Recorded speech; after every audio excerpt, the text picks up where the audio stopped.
Welcome back, ladies and gentlemen, to another episode of the podcast Under Your Bed. We're coming in hot. Today we are reviewing Final Destination, the 2001, the original. Super stoked to bring this one to y'all. If you don't know the movie, basically death comes for a group of teenagers who escaped a deadly accident. Dun, dun, dun. That's Taylor, y'all. Hey, guys. I'm CJ. We're your hosts. And why don't we tell them a little bit about the show in case they've never listened in before. Absolutely. So if this is your first time ever tuning in, so kind of how we do every episode is we will start you off with a spoiler-free section. We'll give you some of our recommendations. Do we like it? Do we think it's scary? And then we will move into a full plot summary. So if you forgot the movie, if you were like, screw it, I'm not gonna watch it, I just kind of want to know what it's about, we're gonna cover the whole movie for you with a themed cocktail, of course. And then we will do a deep dive into the nitty gritty of everything. So we'll kick it off here with our spoiler-free section. I am super stoked to be covering this piece of 2000s nostalgia. I'm so excited about this one. Yeah, I think the audiences are starting to figure out the trend where we'll give you one or two new ones, but all of our shows are coming from 90s, 2000s. No, we're aging ourselves pretty bad here, yeah. But this is a super 2000s movie. It really is, yeah. It's fun. And, right off the bat with little Devon Sawa action coming at you. Oh my God. Okay, can we just take a second? Because that, I don't know, for many millennial girls, I'm just assuming, for many straight millennial girls, I should rephrase, Devon Sawa was it. Like, when he came out as the human version of Casper, that was a moment. That was a moment for me. I think that was a moment for a lot of people. And so jazzed that Devon Sawa was having like a resurgence in horror with the Chucky franchise. Like, I am so jazzed that he's back on the market, and I think it's awesome. I love it. So good. There's some other like hidden gems in this cast too. We got... Well, Allie Lautner is still... I'd say Allie Lautner is still pretty big. I mean, obviously, if you're a Legally Blonde or Resident Evil fan, or if you're, for some reason, a fan of the House on Haunted Hill remake, then you're definitely going to know her. Kerr Smith coming in off of Dawson's Creek at that time, though... Also still in the horror with... That was my thing, so I can't speak to it, but... fair.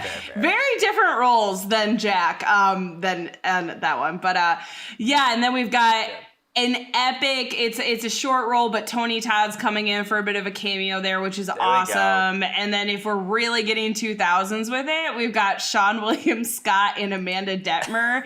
And that is about, like, the most 2000s I feel like you could get there. Yeah. American Pie, Dudes, Where's My Car... Oh my Sabian Silverman, like between the two of them, it's a lot of nostalgia there. So this was directed by James Wong. Mm-hmm. He comes back for Final Destination 3. And outside of director, I don't know if I really recognize many from the cast. I don't know how deep the bench goes. Yeah, I feel like... We were talking about the music and composition in this is pretty good. And so Shirley Walker's... So I think that's Sorry. I would shout out Adam Hamilton on the composing side of this, which he composed the soundtrack to Born Identity, which that was great soundtrack. It was a good Born one. Identity, I thought. And there's some worthy notes coming out in our Final Destination. So Shirley Walker is the primary composer on this, though. Like, she primarily did the score. So she did, which is like, I just feel like it's very timely because Batman, the animated series, R.I.P., just happened yesterday.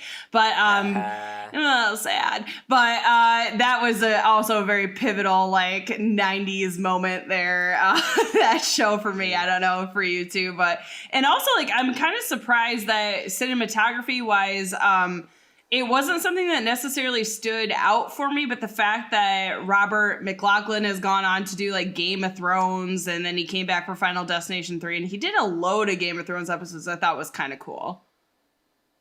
Yeah, I mean, there's a lot of cinematographers pulling that show together, so Yeah, that's true. I would want to like pick out what, hopefully it wasn't involved in the last season is all I can Oh, say. no, we won't talk about that. Let's just never, ever discuss Moving that ever on. again. Moving on. Anyways, let's hit some of the high notes on this show. Yeah. I mean, just general thoughts overall.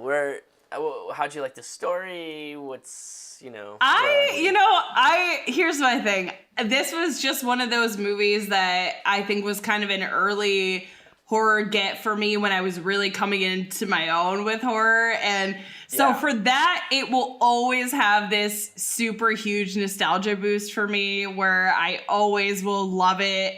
I don't know if I didn't see it at that time, what my feelings would necessarily be. However, I have to say it's also pretty impactful for me personally because despite the fact that I lived abroad, I hate flying in a deep, deep way. Yeah. So this movie resonates with me very hard in the beginning. I don't think I'm throwing a big spoiler on that because it's literally the beginning of the movie. But that is still impactful to me to this day. I'll be honest, watching it, because I realized I actually hadn't seen the first one somehow.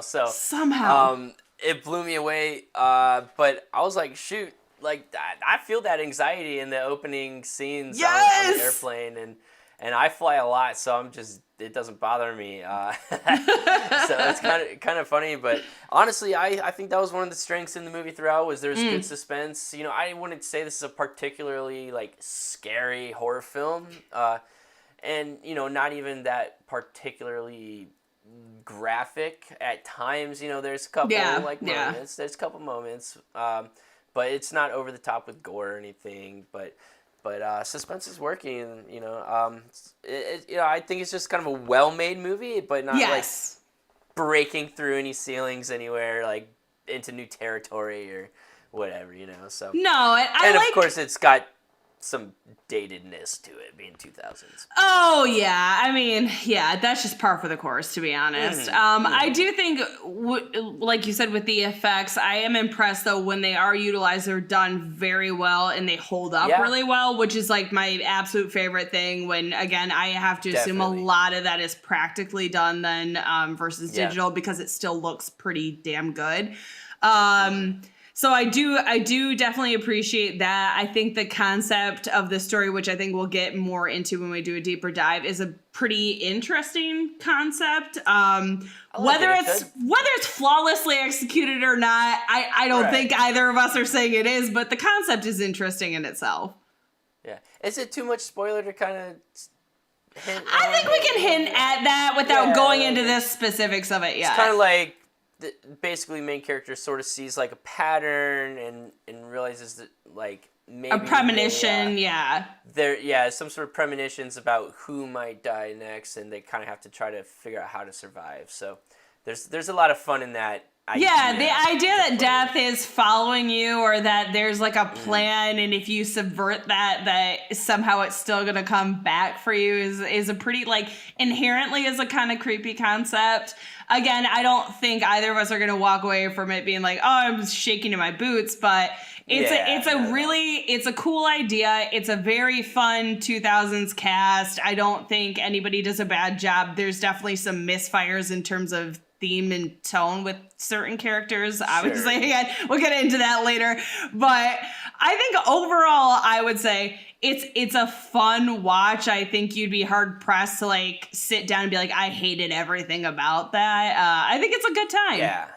Yeah, no, I definitely agree. It's easy to watch basically with any group. Yes. You're not going to scare anybody away with this movie. So what are overall ratings? Okay, let's start with Monsters Under Your Bed, because I feel like that's where we usually go. So how scary? Out of four monsters under the bed, where do you rate it? All right, look, I said this already, and I have to be honest. This is a completely biased and personal situation, but the opening The opening for me is such nightmare fuel and is so much of my anxiety coming to fruition that for me, simply because of that opening scene, it personally rates at a 3 for me. I think the rest of the film does not hit that hard, but I have to do it simply because I hate flying. I'm always thinking my plane's gonna go down, which is completely irrational, I'm aware. But this movie, I just was rewatching it obviously for this, and I think this is like midterm day, so I probably was already like a little anxiety ridden already. But as I was watching it, I was like, oh my god.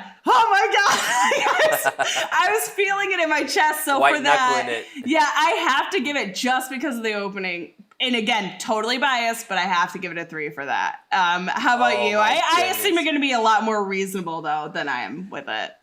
But this is wild. I'm not just a little more reasonable here. I'm giving it a 1. What? I just didn't think this movie was scary. I thought it was fun. Oh my I liked God. The little suspense, like, oh my God, what's going to get him? You know, what's it going to be? When's it going to happen? You don't know. But I just thought it was more of like a fun cat and mouse game than it was scary. This is the first and only time that I'll ever give it something I will ever rate something higher than you, I think, because that has like never happened. We found your nerve. Oh my God, you're right. Well, yeah, 100%. All we're going to watch from now on are movies with plane crashes. Snakes on a plane's next. What else we got? Flight of the Living Dead. I mean, there's a lot, to be honest. There's a lot. I love it. Oh my God, that's wild though. A goodness. 1. Honestly, I feel like the concept that you escape this horrifying situation and then death is still coming for you lurking. I get what you mean with the execution of being, it does get that Rube Goldberg situation going on. So I do understand where you're like, it does take a little bit of this scariness out of things. It's more suspenseful, but honestly, because that opening just scared the shit out of me. Like, maybe it's because of like just being in a film and how film's made that I was more just impressed by like the scenes in the plane. So I guess maybe that sort of suspended my disbelief a little bit, where I was just like focusing like, wow, those effects were great, and it sort of maybe good took effects, me out totally. of the scene. But I can see that. Like I said, I was still very like kind of on edge for that particular scene, but the rest of the movie, I just didn't feel like it was. The opening scene was way scarier than the rest of the film, I thought. I agree. I get that. So I guess then the next overall. move is overall. So this is where I feel like I'm going to contradict myself in a sorts. If I was just going with how much fun I have watching this movie and how much I enjoy this movie, it'd probably be a 3. But if I have to be like realistic about life, and I feel like that's what we should do here, it's going to be it's a 2. We don't always have to be realistic about That's life. That's true. But it's hard in that like bias wise, I end up watching this movie like I don't know why. Probably once a year for some reason as an easy background film. It's just it's fun. It's easy. I know it. I like the cast. It's not a difficult watch. So it typically will be on in the background, you know? Devin Sawa, you know, I just love having him in the back. No shame there. But I feel like if I was just going with... love him in the back, don't you? I love him so much. Oh my God. Oh, you said it, not me. Yeah, I hear it now. It's so much fun to me, but if I have to be hypercritical and realistic about things, it's probably a 2. I don't think it's a outstanding film. I don't think it's terrifyingly scary. If you are somebody who's not afraid of airplane failure, then you're probably not going to have a heart attack like I do when you watch it. But it is well done. It's a fun movie. I think a 2 is fair, though. How about for you? That's where I land. Yeah.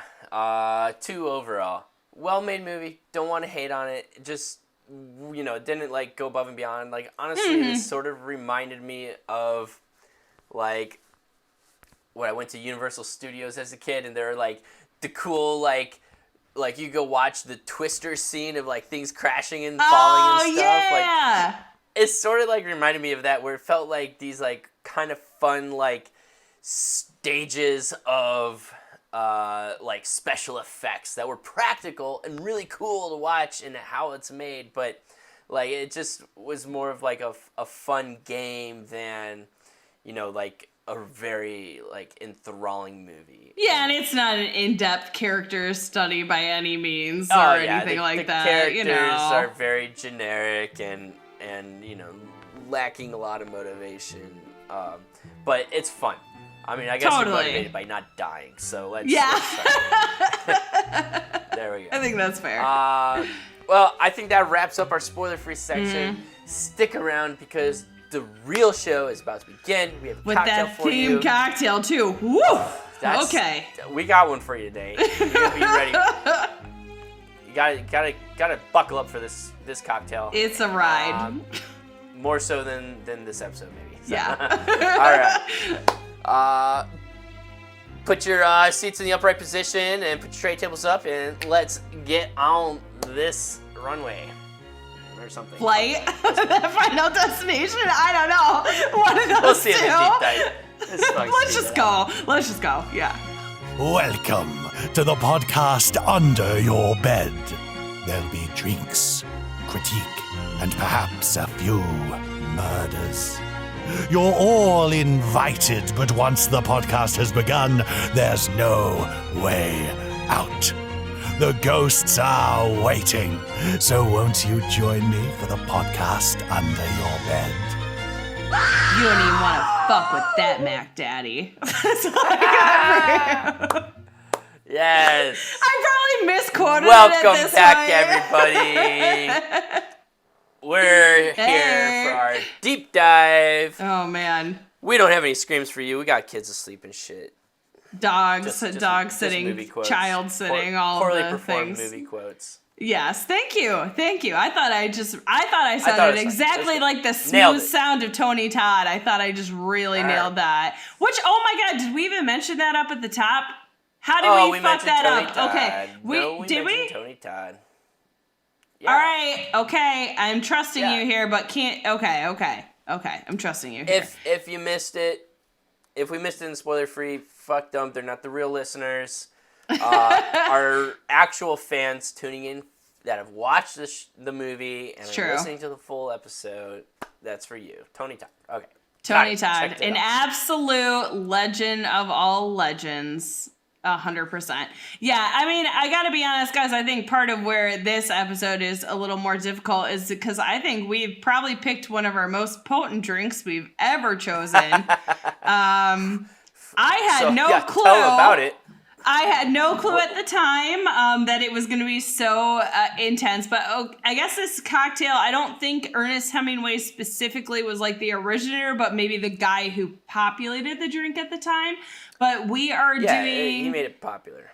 Yeah, we're doing Death in the Afternoon, but we did take a little spin on this one. So we used a recipe, and we'll link the episode, the YouTube link, because I think this guy does a great job.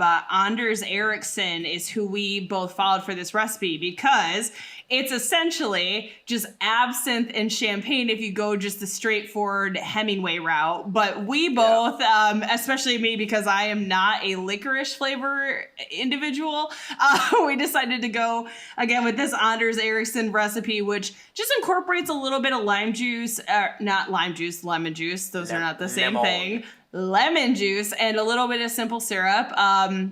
Which I think for someone like myself made it much more palatable. However, Mellows it out of hair. Yeah, I have to say, I had it prior to us starting recording. I tried it out, and I'm not gonna lie, guys, I hate licorice, and this was like a genuine struggle. So I actually moved to straight champagne. CJ is being a real trooper, though. And CJ, what's your take on this cocktail? How do you like it as somebody who tolerates licorice more? Think it's my favorite cocktail we've made on the show. No! Oh my God! Okay, we are like just wildly opposing on this episode. Okay. I don't know what it is. I don't like licorice, black licorice shit. Like I like the licorice candy, like red vines and shit. But something about it in a drink is just working for me. I don't know. It also brings me back to Europe trip where we were drinking a lot of absinthe for no reason. Yeah. So here we are. It's an intense liquor. I think I didn't really quite realize, and it is kind of probably not gonna be for everybody, but it definitely brings it back to like some old school flavors. Like I get it. I feel like Hemingway here. You know. Oh my gosh! I'm feeling some. You know, like Van Gogh made this shit popular too. I know that's like the are absinthe, you seeing the Green right? Little Monsters the absinthe. yet? Yeah, absinthe. Yeah. Not this cocktail, Right. Yeah. So I don't know. I'm kind of digging it. It did. I want to serve this at cocktail parties. Like, oh my when you gosh! have friends over, I'm serving this, and you're drinking it whether you like it or not. I will it's gonna say be the only liquor available. I did make it because we were waiting to, match times and stuff. So I actually put on a Val Lewton film, fun reference to the movie. I was watching Cat People and drinking Death in the Afternoon, and I was like, wow, this feels like a bit of a vibe that I'm kind of into. Yeah, I have to say, though, I realized after we had picked this cocktail, because obviously we went with a death theme, made sense for what we were covering, but Indeed. that only a single person in this film actually dies in the daylight. Everyone else dies in the evening. But you know what? I don't care. I think it still works. Yeah, fuck it. All of our listeners are gonna die in the afternoon listening to our episode and drinking the cocktail. Oh, guys, yeah, don't have plans for the rest of your day because I will probably be dead tomorrow afternoon because of this. I think that might be why it's called that. Is following afternoon you're actually dead. I think you're right. Well, yeah, I think I think that's a good one. It's a little bit better to do if you're not a licorice person like myself. I think it's a bit better to do the substitute with the lemon juice and the simple syrup. But yes, CJ, you're gonna have to take a big swig of that because you are actually bringing us our plot summary here today. Oh boy.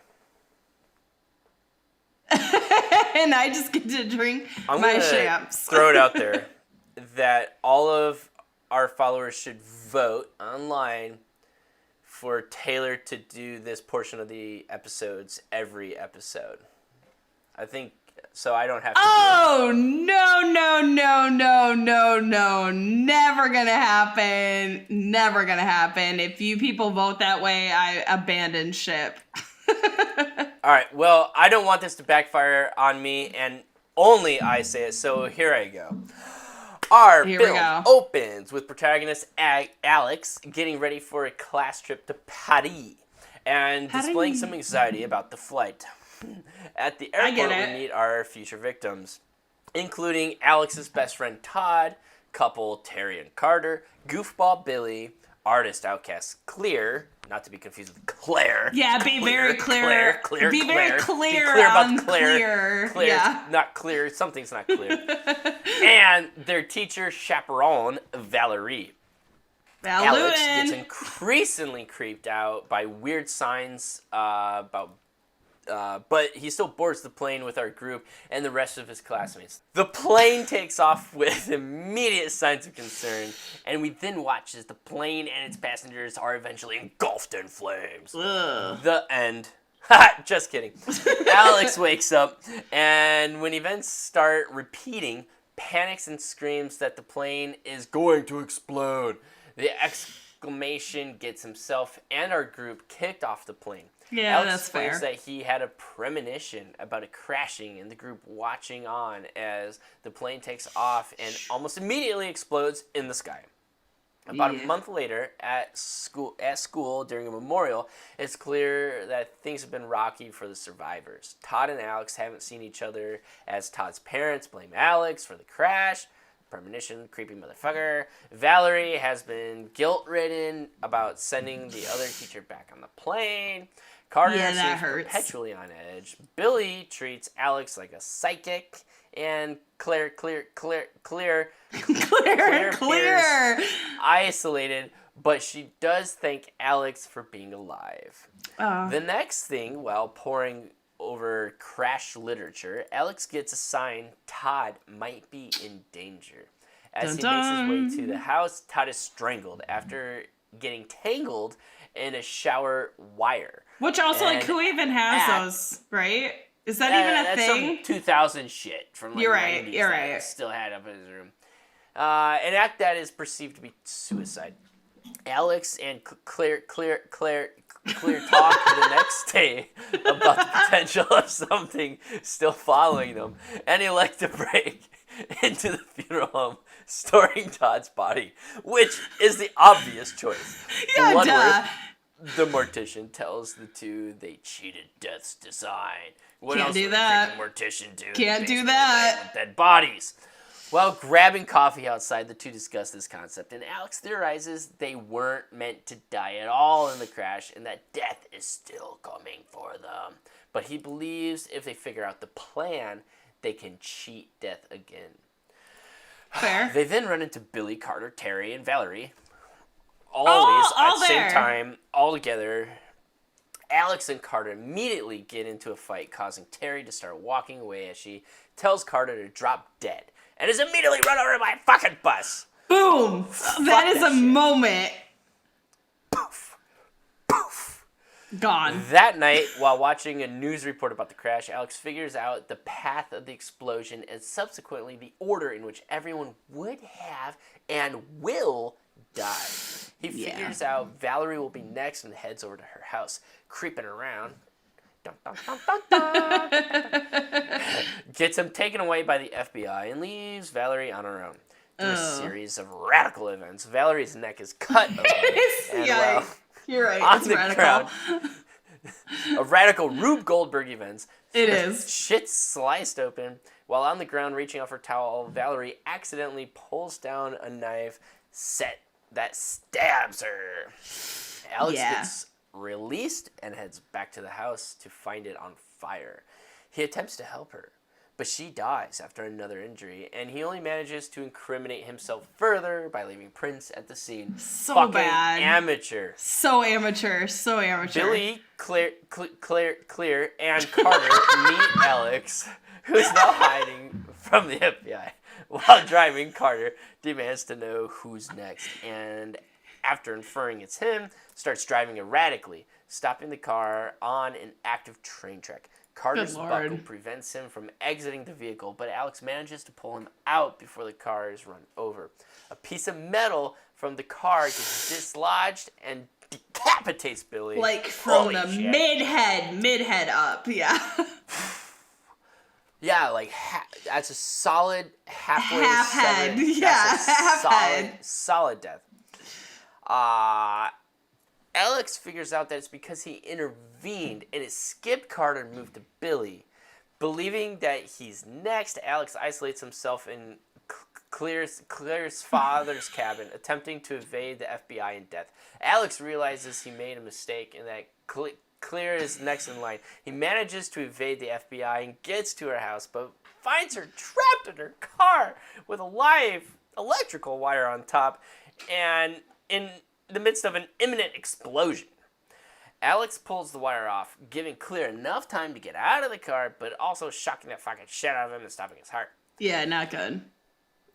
Jump fucking cut. Yes, it is a 6 jump. months later. Yeah. And we're with Carter, Claire, and Alex.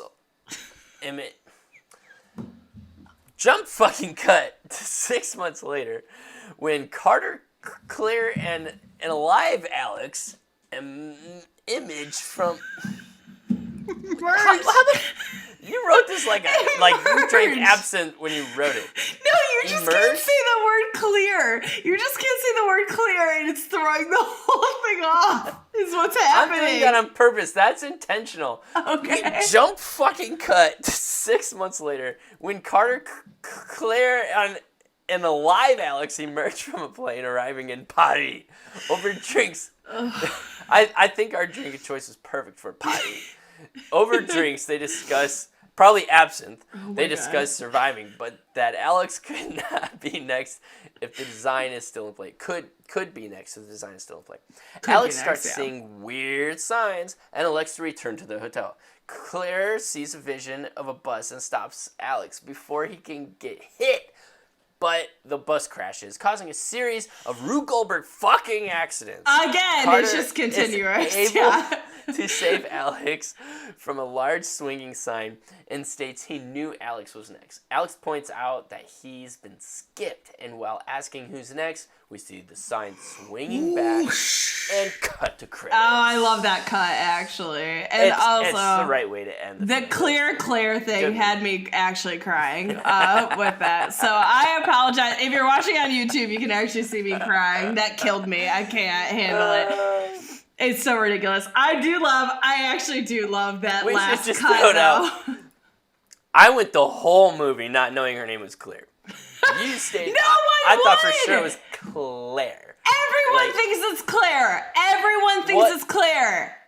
I think that is the reason that this movie should get a 0 rating. Like, you named a character, like, a name that no one will ever get or understand or appreciate. Why didn't they just fucking make it, like, an easy name? Got it. She's Claire. apparently named after, like, people on the team, so there is, like, a reason for it, but I agree. It is an audacious name to be named Clear fucking Rivers choice. Is ridiculous. It is a very bold choice. I don't know what they were thinking. That obviously everyone walked away from that. This is like a Zachary Banks situation in Hocus Pocus to me. It's like the same thing where for years I was like, well, it's Zachary. Oh, no, it's Thackeray. It's the same with Claire. I was like, oh, she's Claire. Nope, she's Claire.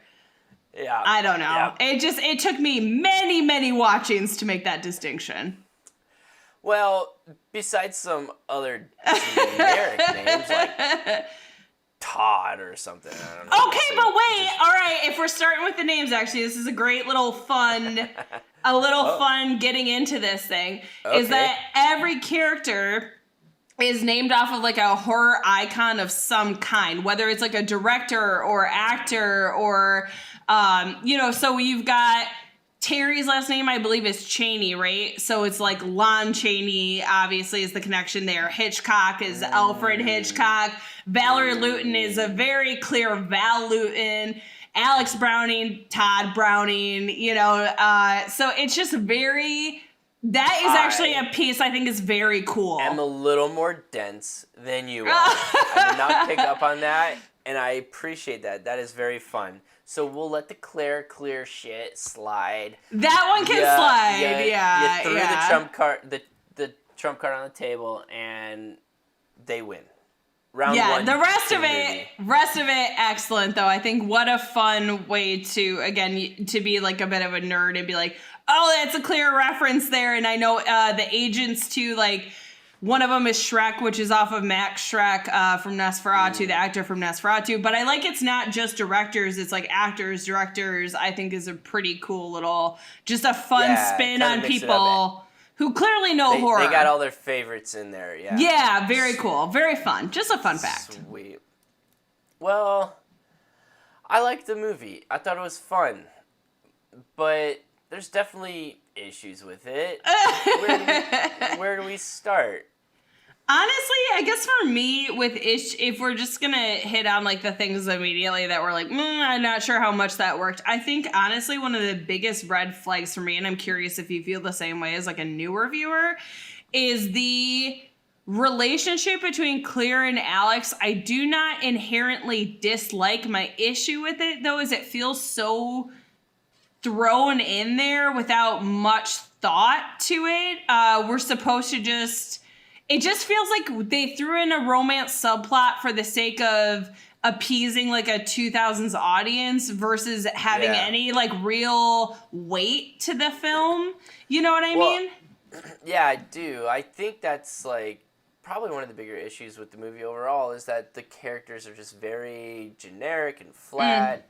And just there to have them like Claire as a character herself just didn't make much sense. Like, we find out she's got this little backstory of like parents having died, and that's supposed the dad died and the mom remarried a shitty asshole. Yeah, so that's supposed to like help with her like understanding of like Alec. I don't know. I don't really understand like really what that truly motivates either, I suppose. But so that made her some like artsy outsider, and she decides to just pick up welding as a hobby. Like, all right. At that moment, like, I was like, what are they doing here? Okay, that's cool. I mean, people do that, but just felt like real outside the box for that moment. And it's probably the worst bit of dialogue, to be honest, too, in that initial scene. And the thing is, like, I don't think their chemistry is bad. I don't think that either character is bad. And I don't think the idea that they have, like, a connection or that they have a love story is inherently bad. It's just not fleshed out enough to make a whole lot of sense in the long run. It feels very rushed and very forced in. And I don't think, if I'm remembering correctly, I don't think that was, like, initially a part of the plan, and then it became a part of the plan, and then they deleted scenes and ideas that they had to, like, fully flesh that out. So it does come across as something that was kind of left on the cutting room floor, is kind of the vibe I get with it. I mean, perhaps. But then, like, another character that I thought was just didn't add up, didn't make much sense, was Kara Smith's character. You know, of the like douchey, like, he was immediately a douche and didn't like Devin's character Alex, right? I was like, well, he doesn't like Hitchcock either. He's a dick right from the get. He just, like, stands up on the plane, punches him in the face. Like, what is that solving? You know? Yeah. I mean, he's like an aggro male for sure, which is, again, just really funny in juxtaposition to the Dawson's Creek. Jack is very docile. He's gay. He's very, like, friendly. And it's just a very funny, I think they just wanted to, like, really highlight there's a distinction between these two characters. So they made him probably more aggro than what was even probably necessary. I do think with Carter, though, and again, I just think it's, the ideas there is just maybe not fleshed out, is this idea of having somebody who's in, like, a full-blown panic about what's going on, but trying to put up this front where he's like, well, I control my destiny. I'm in charge of what's going to happen, and then pisses his pants. And that's a very, like, that's the character. And so it's not inherently a bad character, but yeah, I agree. It's probably not fleshed out as much as it could be. Yeah, it's like the motivation wasn't there. Like, it's like surface level motivation. Very, very, very. Honestly, the character I think that was working the most for me was Sean William Scott's character. No, he's the worst one. Why is he your favorite? Hitchcock sucks. Because he's just like this, like, lost little idiot, and he's Carter, you dick. That's all. That's like his line. Like 80% of the movie is Carter, you dick. It's the same line. Like, if that's the character, it doesn't need any further motivation. You're just like this lost little wandering soul stumbling through life, just trying to figure shit out. And, like, it was like the only person I wasn't like, why are you doing this? You know, it wasn't the only person that had, like, conflicting motivation. You're right. He's just genuinely kind of an idiot. Actually, I feel like... So, all right, sorry, I'm jumping here a bit. Go. Hitchcock is, I think out of all the characters that I think probably have the best motivations, I actually think Alex is one that makes sense to me, but the one that I think is the most grounded, realistically, and I'm now just concerned that I'm just getting older and relating to the older characters in films, but I feel like Valerie, the teacher, actually has the most motivation and is the most grounded performance probably out of the film. I was going to say that. Like, I thought her performance was probably the best. It was. It definitely was. Which I feel is also sort of unfortunate because there were times where I thought it was struggling. And I think forced because of the circumstance of the movie at the, like, whatever the particular scene was. It just felt like kind of forced, like bad crying on screen type of situations. Like the interview situation immediately after the plane does in real life blow up and crash.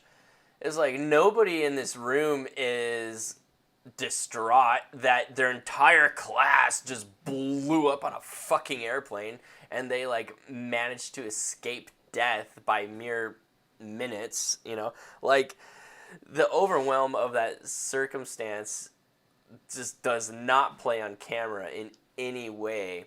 I feel like that makes sense, though. that they're just in a state of shock. Total.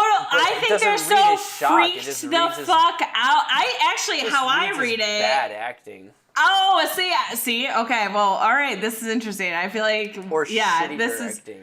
I feel like with that scene, everyone is in, first off, a complete, utter shock of what has just occurred. But then the fact that they have this person who just said, like, this is what's going to happen, it happened. And everyone automatically looks at Alex and is like, what the fuck? And I think that's more what's going on. Not like, oh, God, this super traumatic thing just happened and we lost all these people. It's more just being like, I was about to die. I didn't die. This person is scaring the shit out of me now. And which is kind of funny because it's not the savior situation aside from Clear and Hitchcock, who's a little bit more like, oh, Alex is my, my ball, the ball that gives you the magic 8 ball.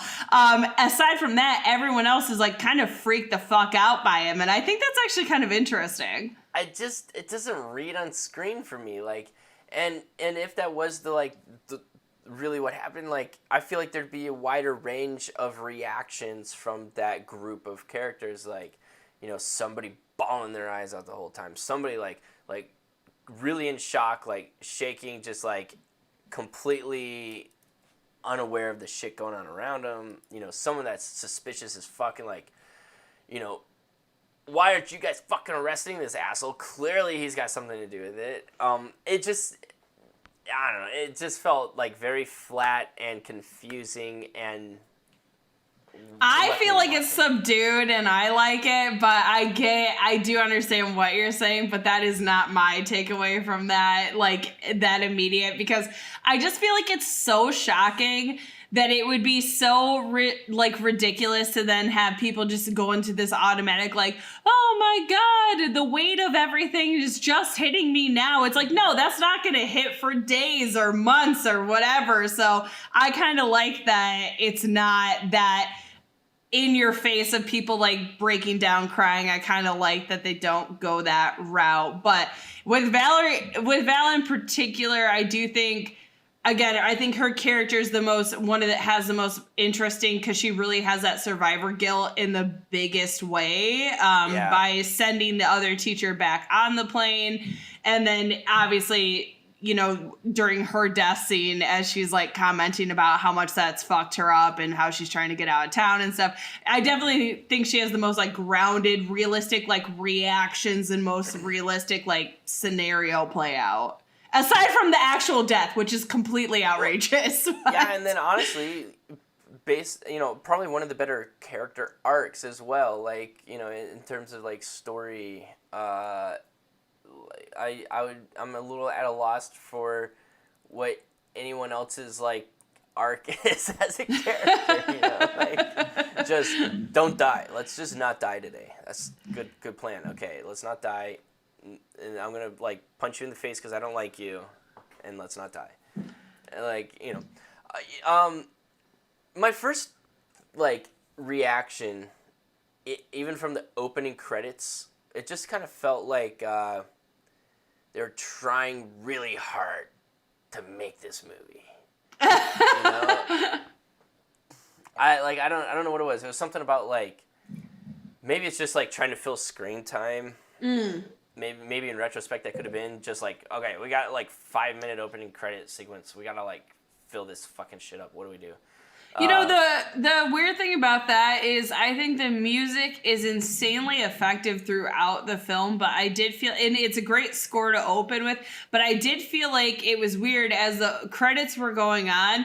I had kind of forgotten that there were these weird sound effects of people like screaming when you see like a old school, I don't know if it was like a Salem witch trial thing in the book, and I was like, why was my thought, like, that was confusing. Like, yeah, it was like, all right, we've seen this like Ghostface like a dozen times already. Do we have to see it again? We get it. You're going to France. Like, he spent like a whole minute of just like seeing close up of like a ticket, like France, and then the whole like beheading things is also like, okay, yeah, they had beheadings in France, like, or, you know, some sort of like weird historic thing. Like, is that where this like ghostly like premonition shit, death type character entity, whatever it is, like, comes from? Is that why this is important? Because it never returns. You know, does it return? No, there's actually I don't remember this in the second. There's like two. Oh my god, I'm trying to remember. Sorry, it's been a minute, but I know when the book is flipping through and it's showing the different pages, there are actually allude to two deaths that do end up happening in the movie, but nothing else is like in there. Nothing else is foreshadowed, so it does feel a bit unnecessary. And again, the sound effect of the screaming was the thing that I really couldn't get into, where I just felt like was so unnecessary and took you out of it. Because again, the music is like, to me, very effective. It did not need the additional sound effect in there. I couldn't really figure out why they did that. I think we got the point that something bad was going to happen. I don't think I needed the Wilhelm scream to really, like, bring it home. Yeah, right. You know, something I thought that, like, really did work throughout, though, was, like, the suspense. And to me, it was sort of like what I kind of call, like, the Saw suspense, where you're like, oh, how is this motherfucker going to die? You know, like, you know the death is coming. Yes. You just are kind of on your edge about, like, you know it's going to happen soon. But how? How? Yeah. And Todd's really probably fun. has the best fake out of, like, it could have been 18 different things, like, especially when he gets the trimmers, you're like, oh, this is going to be it. And then it's not that, you know. That was pretty good. Yeah, plugging into, like, the radio or something. Yeah. And then, like, the cord gets wrapped around your neck. That. Ooh, but I'll ouch, say that was ouch. Brutal way to go. And definitely, like, the idea of, like, the feet slipping out and not being able to catch your feet. And he tries so hard to, like, do 18 different really things works. to get out of it that it's, like, it does feel very real and scary. And it's good acting on his part. Yeah. And one of the best effects in the movie, I thought, seeing his eyes go bloodshot. Oh, the petechial hemorrhaging. Ah! Oh, my God. Yeah. That was pretty rad. Yuck. I don't know if I've seen that before on camera. And I would love to know that was a practical effect, or was it? I don't know. I don't know. That one feels like it has to be a bit digital to some extent, right? Just based on the way that I just wondered if there's, like, I don't know, some way to do that practically, because it just looked so good. It looked great. Well, it, like, expanded out, too. It wasn't this, like, blip, flash. It was like, it was like this. No, it was like when his eyes went bloodshot, like, and then, I don't know. That was one of my favorite effects in the movie. It's a good one. It's and a great Kickstarter to, like, what you should be expecting for the rest of the deaths, you know? And I think the suspense was, you know, really built through, like, okay, one, you get the pattern, like, all right, we're gonna see, like, a series of things that may or may not kill them. Right. Often will work together in tandem to, like, again, Rube Goldberg for sure. Yeah. Which is really fun. But it was really, like, the music setting the tone, and then, like, the close-ups of each little item, and this, like, kind of slow pacing, like, creeping danger that did help build the suspense in a great way. So, you know, I thought that was one of the most effective parts of the movie, and you know, kind of why we watch it. It's just fun, you know? I feel like it's such a good setup the way they do it, because you get Todd's and it's very extra in that there's all these, like, bits to it of, like, okay, there's the toilet bowl fluid, and then there's the scissors, and there's the wire, and there's blah, blah, blah, blah, and there's all these, like, moments. And then we immediately follow it up, though, with Terry's death that is so fucking abrupt and unreal, because it is just like, bam, like, it hits you so hard. What a great juxtaposition, though, to, like, have this super elaborate setup and then immediately hit you with that bus. And I guess that There's a shot immediately after she gets hit by the bus of Alex putting in these Alka-Seltzer tabs, and it's kind of like a longer shot than you would anticipate, but I guess they had to extend it because the audience was in shock that she had just gotten hit by that bus, that they needed like an extra couple seconds to process like what just happened. Yeah. Yeah. Oh, that's funny. That was actually my favorite death. Oh, it's so fucking good. It's there were so some really fucking good. ones, beheadings and whatever, but the jump of it, the unexpectedness of it. You can just drop fucking dead. Boom! It's like, oh my god. It's like in retrospect, you're like, obviously you should have seen that coming, because For it's like the classic, like, Duh. walking away into traffic. This happens all the time in horror films. And he sees the bus in the window prior to that happening. Yeah. But of course, like you were saying, they set the expectation that you're going to see a premonition. A whole it's not thing. going to happen exactly that way. It's going to be some sort of series of events, and then this one just punches you in the face. And the splatter, it's great. Just a balloon. Oh yeah, the blood on everyone's face after. Oh my god. Oh, that's such a. I think the other really good one for me is Hitchcock's. I think is very solid too. It's that because obviously at that point too, we've established a pattern of like who's supposed to go. Halfway beheading. It's so good. Yeah, in terms of effects for sure. Obviously, in terms of like the suspense of it, like it was like, okay, he's gonna die with this. Oh piece yeah, of metal's gonna fly on and hit him. Well, they show it shaking. It's clearly coming. For like yeah, a minute on screen.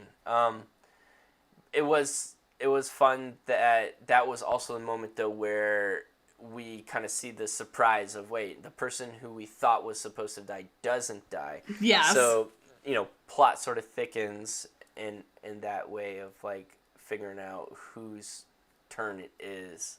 Oh, I just love that effect too of the body, like the head's gone or half the head is gone, and then the body takes like a second to like tumble over after. I was obsessed with that. I thought that looked so killer. Yes, yeah, that's a good beheading death.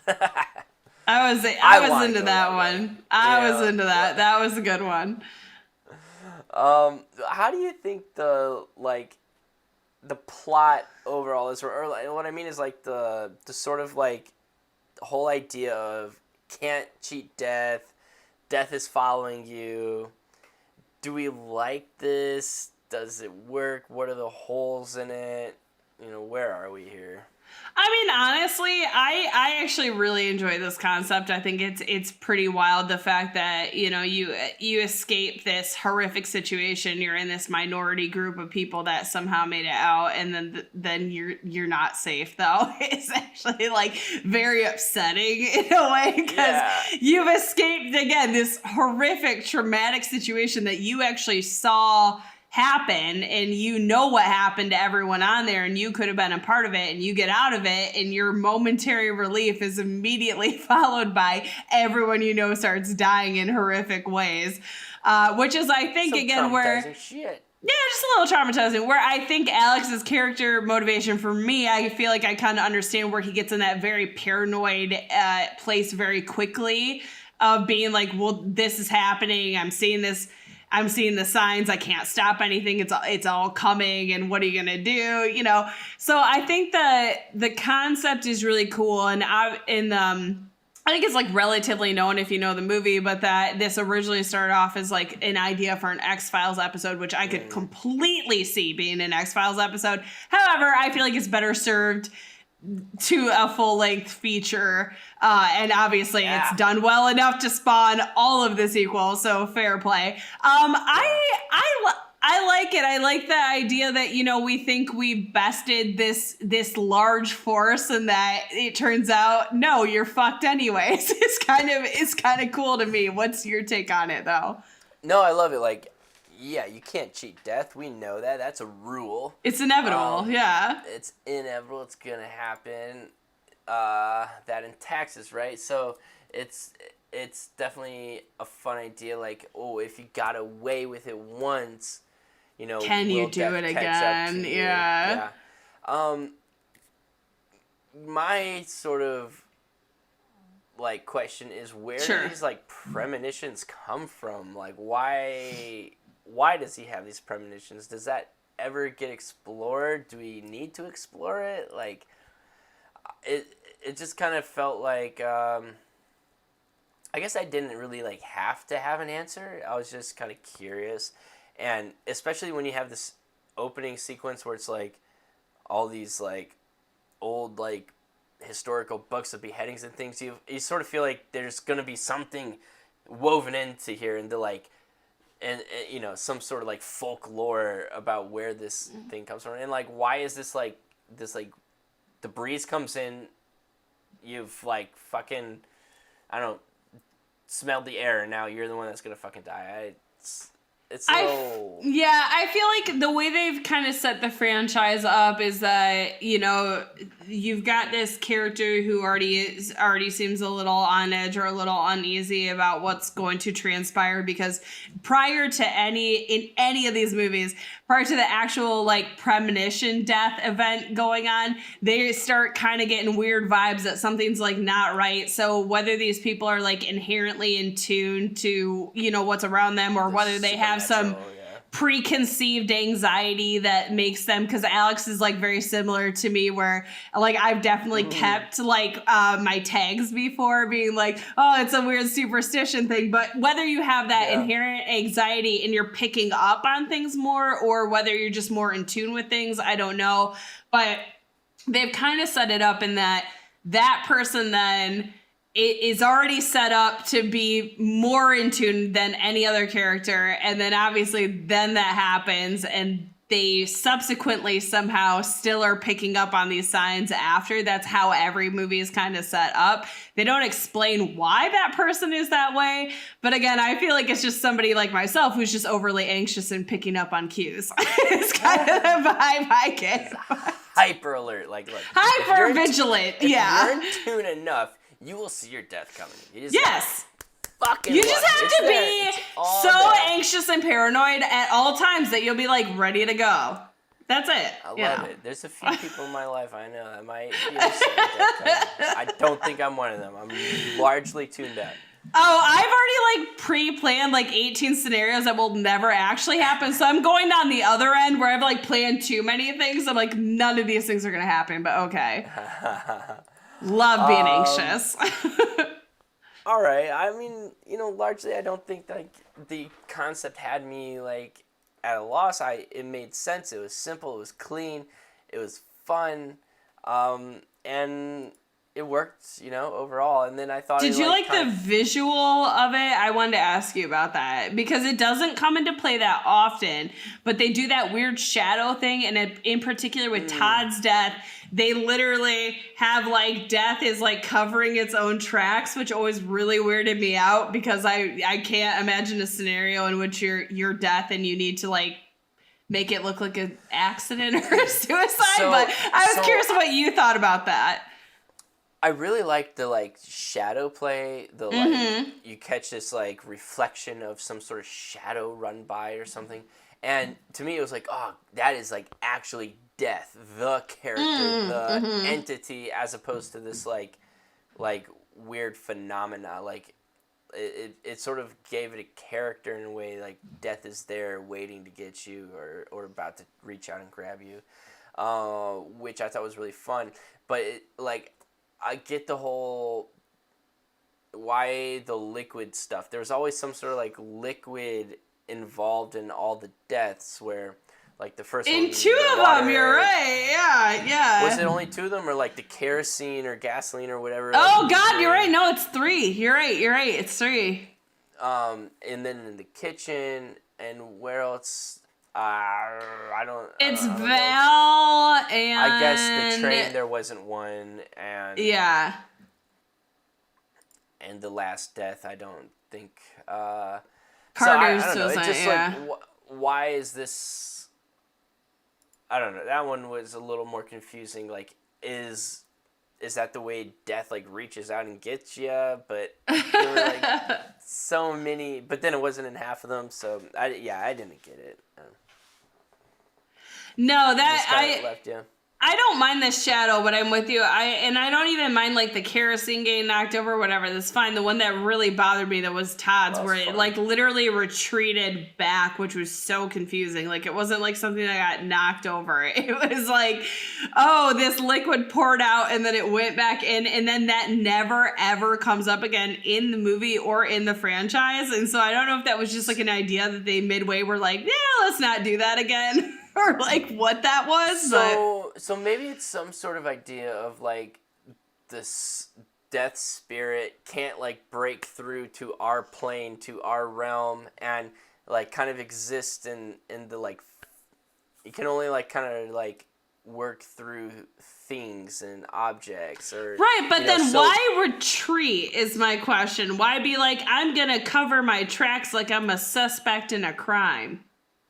But it's sort of showing that the spirit is inside these things. So it's like its job's done, now it's going away. Is it retreating? Is it covering its tracks? A franchise, the whole thing is that it's like a series of like, yeah. Oh, it's all suicides or accidents. There's no, like the people have to go searching and be like, there's a pattern here. You know what I mean? So I don't know. That one is the outlier to me compared to all the other deaths. Like it doesn't happen any other time. It's just a little confusing to me that happened. But I do see what you're saying of like death needs some kind of tool or way to like move through and get like it done. Conduit. Yeah. Yes.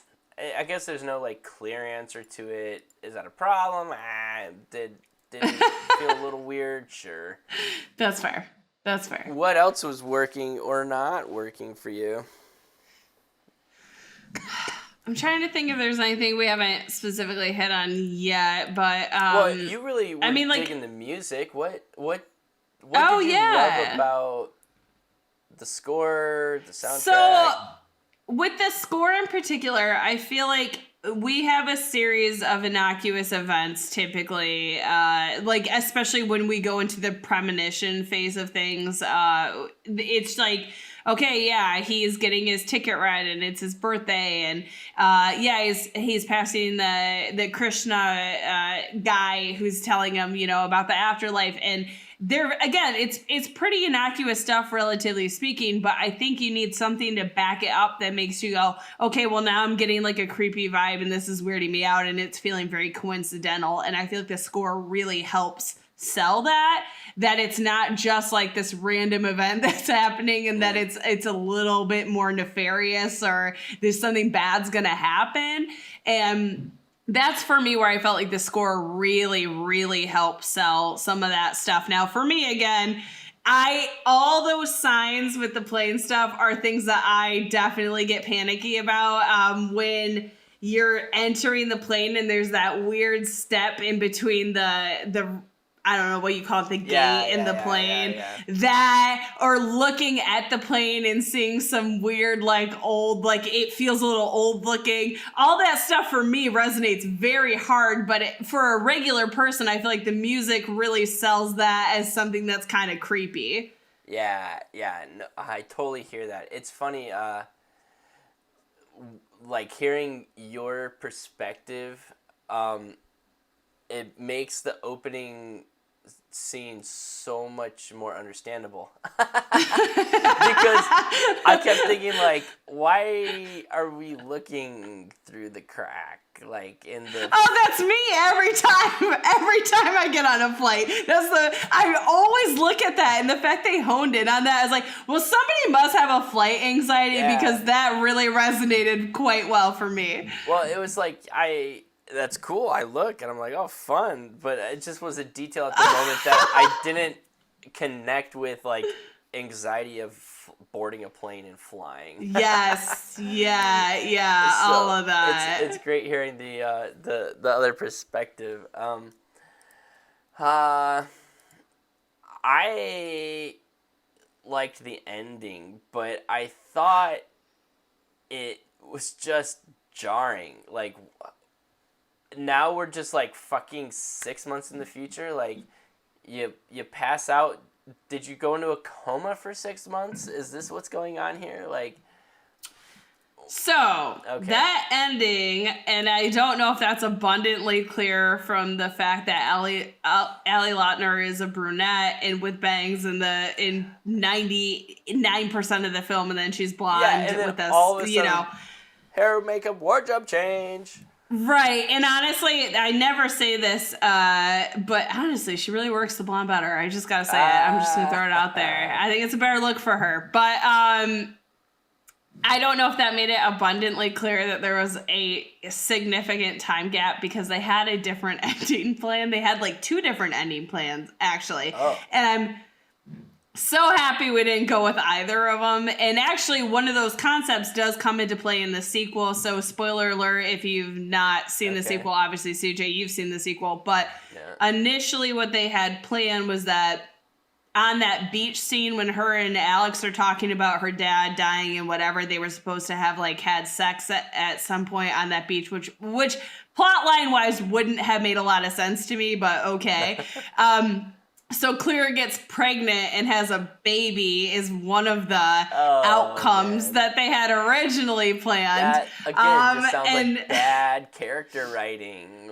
But it does come into play in the second one where they think that a new life will stop death coming from. So it actually does end up coming into play, but it's more fleshed out, obviously, in the second one, where this was just shoved the fuck in, and I don't think it really works that way. So that was their plan. It didn't test well to have Alex die. Nobody was like super stoked about that concept. So they went back and reshot, which is why they all obviously look like a bit different. However, that said, it is a very abrupt, like, we're jumping and whatever, but I actually do really like the end. I love the end of the 3 of them, and that you don't see Curse Smith get hit, but then it stops like right before is kind of great. Yes, final shot in the movie, great. Final, like, death love that sequence, final shot. Great. But how fucked up is it to go on this reunion trip to Paris and just be like, hey, we fucking made it! Fuck our dead classmates and teacher. Like, why none of them would get on a plane again? Fuck that. I don't know, because statistically speaking, this is the thing. Your odds at that point, if you already got off of one fucking flight that crashed, your odds are exponentially higher that you will never face that situation again. So actually, to me, I'd be like, okay. By death are significantly higher if you. But they thought they beat it. Airplane. They thought they beat it. So that's what I don't understand. Also, it's like, okay, now all of a sudden, 6 months later. And you're just now bringing up this idea, well, you know what? I'm not sure if we did get out. Maybe I'm actually fucked. But that's what happened the first time, though, because they get off the plane, and it's months after, when they're at the memorial, that things start actually kicking off again, where death is coming for them. So I don't think it's, like, insane that Alex would still be paranoid and be thinking about this and be like, it is insane. Okay, well, I'm still really obsessing about this idea that this could still be happening. That would take years to get over. There's no way you just, like stop. But if you all skip death, you all theoretically skip death, then wouldn't you be like, okay, this is probably our safest moment here? Is that like we've all actually cheated it a second time? Perhaps. Okay. All right. I'll allow it. And I mean, look, you're like still 18, 19. You don't have many places you can legally drink. You can drink in Paris, so Canada, I get it. Mexico. I get it. There's you know what? They could have. You're right. We got other borders. Go to the Bahamas. That's fair. I don't know any team that wasn't able to drink in high school. That is accurate, but I do love that we get that last scene is pretty fun. Again, just that Kerr Smith being like, "Well, who's next?" and it's like swinging back, and you're like, "You bitch, you're next." Like, I kind of love that. That was definitely a fun moment, and probably it's so much fun. Probably worthy that he died. He had. He definitely had it for sure. And my only, you know what, I will say, like, again, not big spoilers, but slight spoilers for Final Destination 2 if you haven't watched that one yet. But I like that movie actually quite a bit. The fact that they do such a great job with the practical effects is just insane to me. They really fucking nail it in a big way. But my big fucking complaint about that movie is that Alex gets an unceremonious kill off screen, and that fucks me off in like the biggest way possible. I hate that. Yeah. I hate that. He's our fucking protagonist. I don't want to, and I get he probably was like, I'm not that interested in doing a sequel, but like, don't even include his name then. That just made me so mad at the sequel. That's I hated that. Unfortunate. Yeah.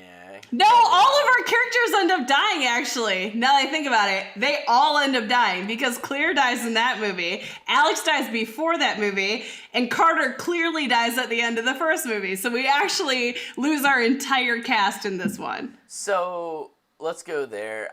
I have not seen all of the Final Destinations. What is there, 5, 6? Is it 5? How many of these are there? 5 Final Destinations. 5. Yeah. So where do you think I'm very confident about that.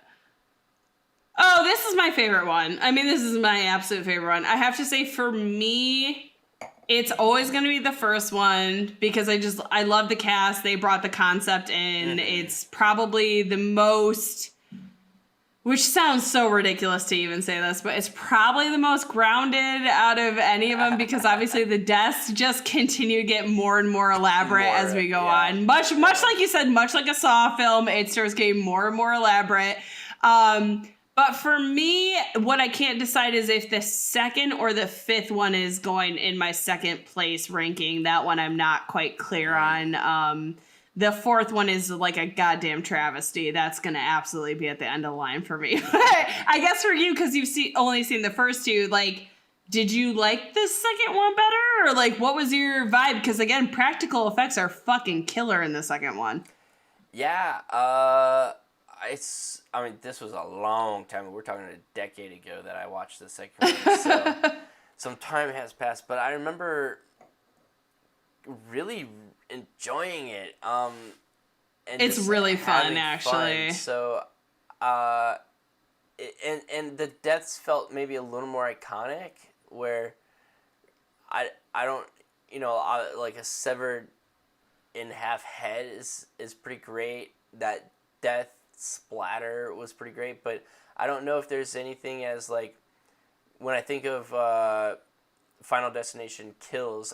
I think a lot of people immediately go to like a the logs. Is that your first go-to? Yeah. Like of course. That's pretty iconic Final Destination stuff. So I don't know. I'd have to rewatch it to give you a clear answer there. That's fair. I will say, I think the log roll maybe resonates with people more because it's something you face on a day-to-day versus something like a plane, which is like a little bit more specific. Well, versus but I think like if you slipping in the shower and strangling yourself, or okay, but that was a premonition death. I'm comparing the premonition deaths. I'm not comparing the post-premonition deaths. Okay. I was just comparing the premonition. But just saying, I think that's a little bit more of a daily occurrence, is that you could be behind like a car with shit in it versus being on a plane that's gonna crash. There's a definite, like, the likelihood you're gonna get in a car accident is obviously significantly higher than a plane. However, if you're somebody who has plane anxiety, that's always gonna be number one for you, I feel like, for me. But I'm not gonna lie, if I'm behind the if I'm in my car and I'm driving and I'm behind something that has logs or sheet metal or something, I always try to get in the next lane like immediately. Get around every time. Bye-bye. Yeah, I'm out. Goodbye. Well, you'll survive the whole film.